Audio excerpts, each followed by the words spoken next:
Smiley sit here and you said out that mouth, you stole Friday After Next, the one I was in? I wish all of America fumbled a bit when that happened. And then he said some stuff that we haven't heard in 100 years in Hollywood. You ain't say nothing.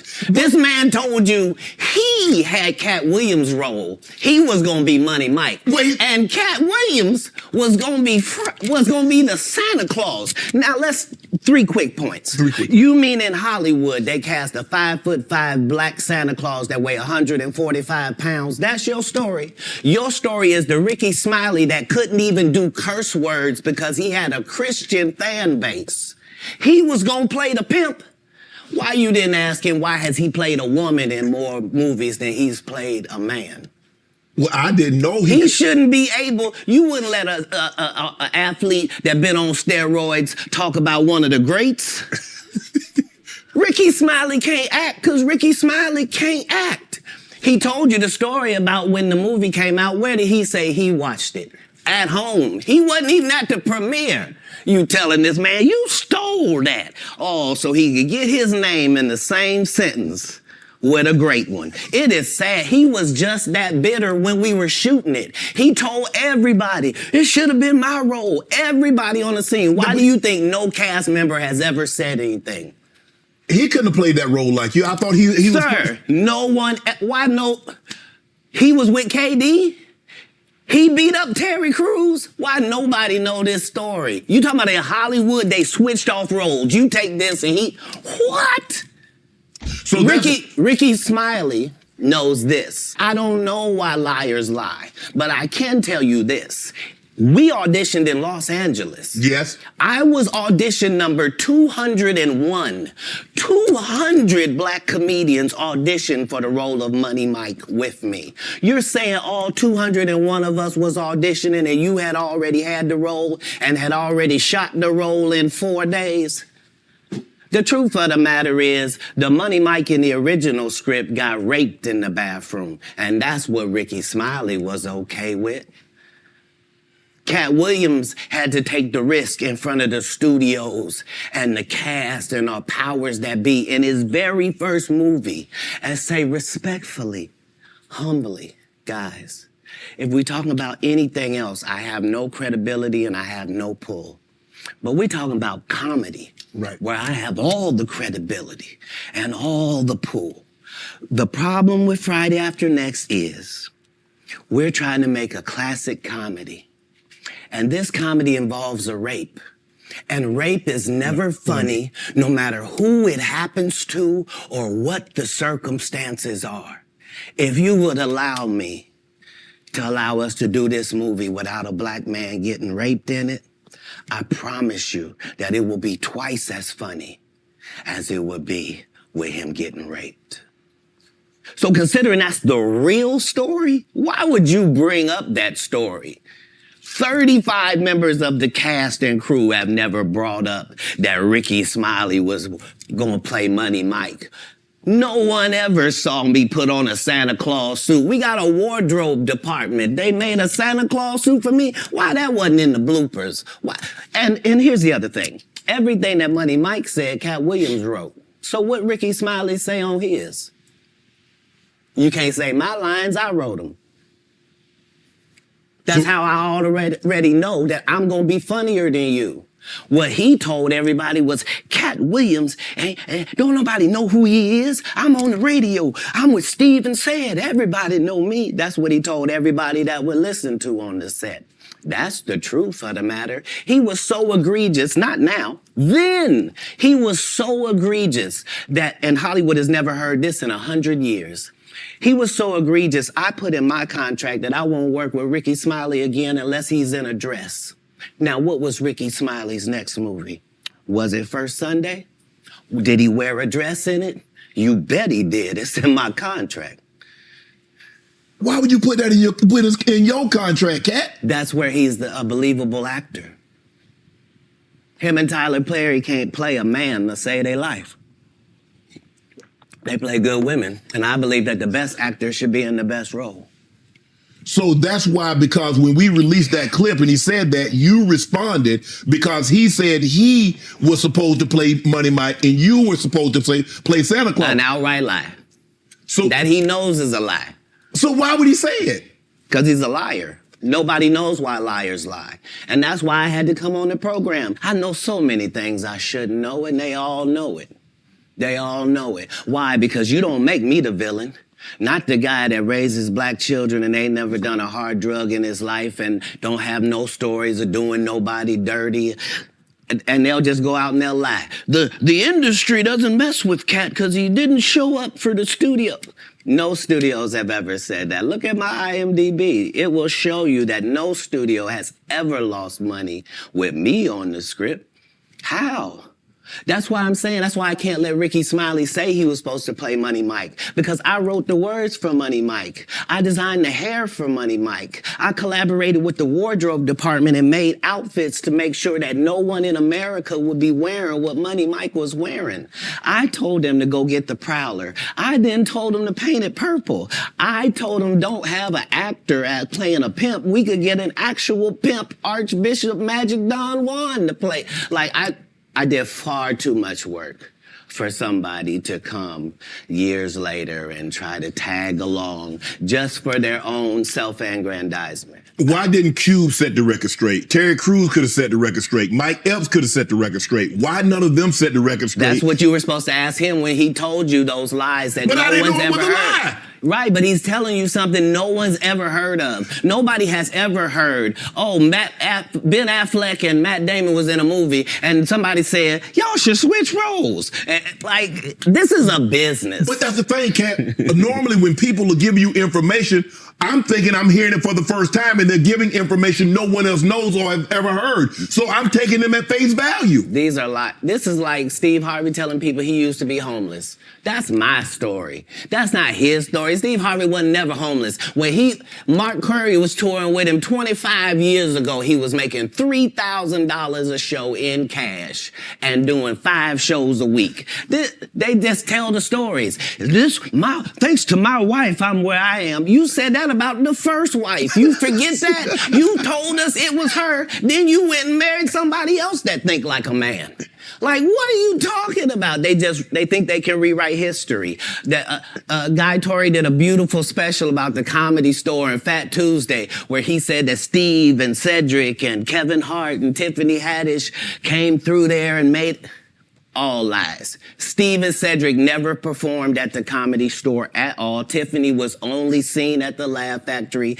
In 15 years in Hollywood, no one in Hollywood has a memory of going to a sold-out Kevin Hart show, there being a line for him ever getting a standing ovation at any comedy club.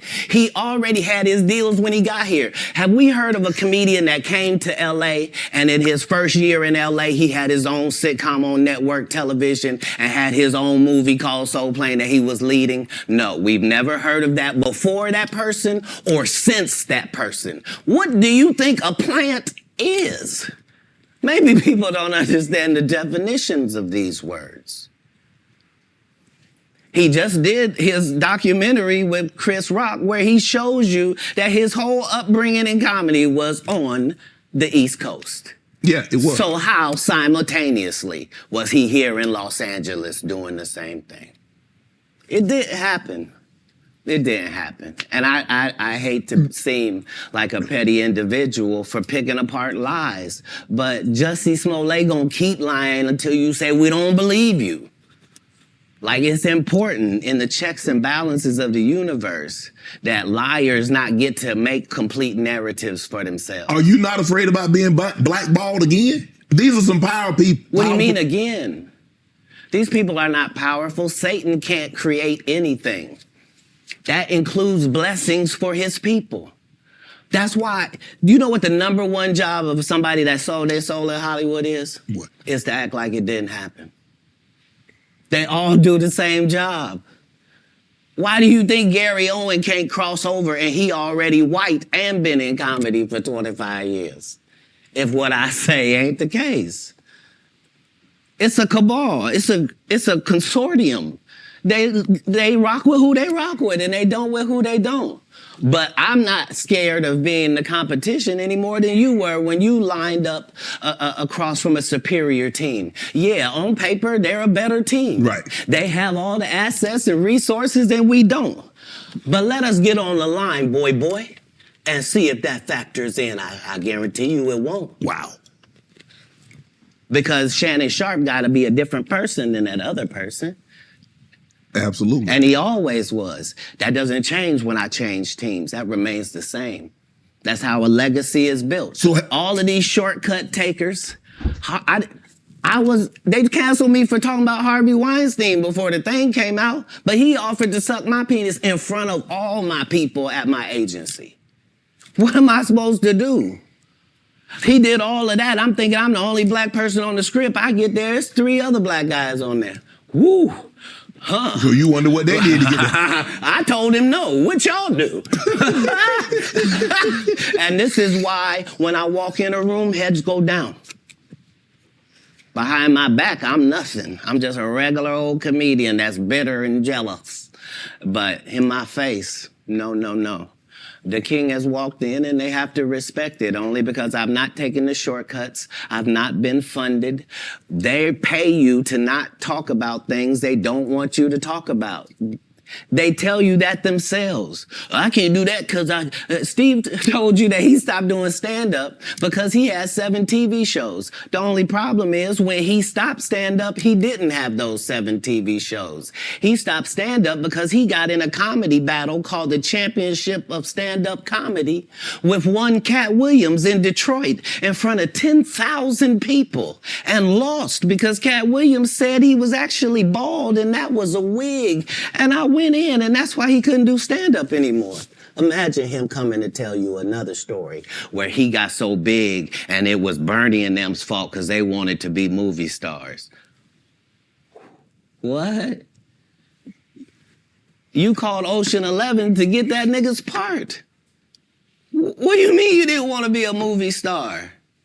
So on the behalf of Bernie, I would have to say what I have to say. Have you ever been on tour with any of these guys?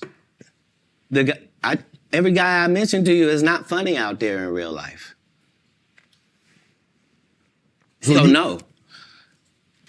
Faison's never done his own tour in 30 years. Steve Harvey don't do stand-up no more. Cedric doesn't write. I'm sorry, he doesn't write. Rickey Smiley has been playing the same old black woman forever. Like, you can't get a young fan base with that. Like, you gotta be doing karaoke around the country to make that work. Right. And he is. But I'm a stand-up comedian. This is my 19th 100-city tour. I'm not gonna have a conversation with these lazy bums that'll take a shortcut at any point. Yes, it's easier for you to juice than to get in the gym, but you don't get to bring that body in here talking crazy. Talk about how good you look. What? No, there's too many comics out there that are putting their life on the line to tell these jokes, man. Okay. Let's get to your upbringing. We're gonna circle back and we'll get some, I want to protect him real quick because you had said for the Kings of Comedy, it was in 2018, 2019, but did you mean 1999? Because it came out in 2000, so I just want to make sure. No. So what I meant to say was, remember, he said I couldn't do stand-up anymore. I had 7 TV shows. I said he didn't have any of those TV shows at the time. I know you talking about Cedric. Joke stealing from Cedric. Cedric. Okay, So you had said that 2018, 2019, but it came out in 2000, so I just want to make sure. Okay, no.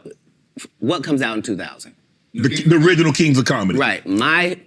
I'm on BET's Comic View, and they're using this as the commercial in 1998. Okay. That's why I'm saying, yeah. So if I said the dates wrong, So let's go back and clear that up. Okay. You said, yeah, I had Cedric on here, and I asked him about the joke stealing, and he said the timeline doesn't add up. Correct. To that point, you say. Right. So he thought that I was just a no-name comedian and that he could take this joke and nobody would know. Right. The issue was that I had already done this particular joke on BET's Comic View twice. Right. It had done so well on BET's Comic View that they had made it part of the commercial. So part of the commercial of make sure you tune in to BET was you seeing me doing this joke. Right. And this joke is one of those jokes in comedy where you set it up and it takes a little longer to set it up, takes about 3 minutes, but then you're just hitting them with jokes after that because you don't have to set it up. Right. Mark Curry had already helped me work on this joke because I thought it was good because I was getting a standing ovation on it. He had me go back in the lab and help me craft it to be an even more powerful joke. So this is not just a random joke. This is my very best joke, and it's my last joke, and it's my closing joke. Okay. 1998, I'm doing this joke. It's on Comic View. Cedric comes to the Comedy Store. He watches me in the audience. He comes backstage. He tells me what a great job I did and how much he loves the joke. 2 years later, he's doing that as his last joke on the Kings of Comedy. And he's doing it verbatim. He's just changed my car into a spaceship. Him and Steve had already apologized for me, so I gave him a pass for a decade. Why would you sit here and be like, I saw Katt 30 times, and Katt didn't do, as I stand before you, Shannon. I would have bust Cedric's stomach. There was nothing that would have kept me from one of these in that patch right there. Like, are you kidding me? Why would you downplay me like that? Why did I give you a pass if you were just gonna lie? And so that's what I'm saying. Like, they're all a group. Cedric, Steve, Rickey, they've been a group. Everybody knows that. They've been aligned. And there are these alliances in comedy. And if you stand against them, then they sometimes have a problem. But we don't let that change the content because that's all you know me for, is that I'm quite likely to tell the whole truth and nothing but the truth, so help me God. Everything Cedric and Rickey Smiley ever been in got canceled for not being funny. Rickey sat here and told you that they cut him out of every movie he did. They always had a reason. Like,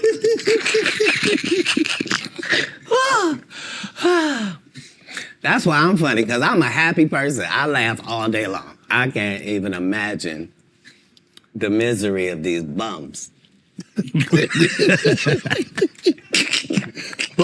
Just to not be good at what you do, not work hard at what you do, but have to act like you're the best at what you do. It is crazy.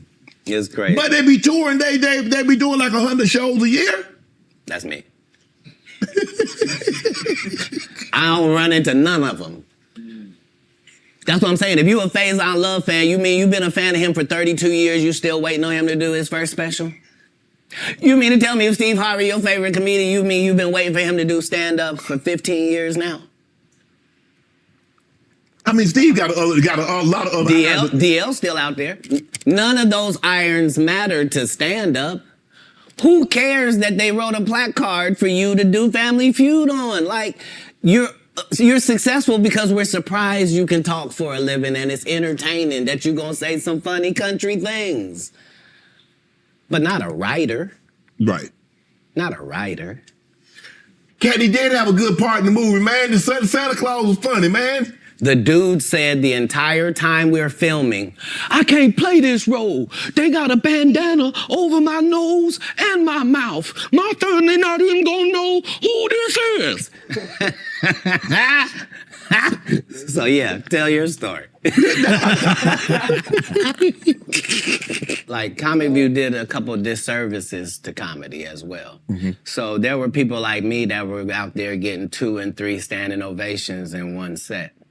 And that wasn't good for television. So what they did was they started making everybody get a standing ovation.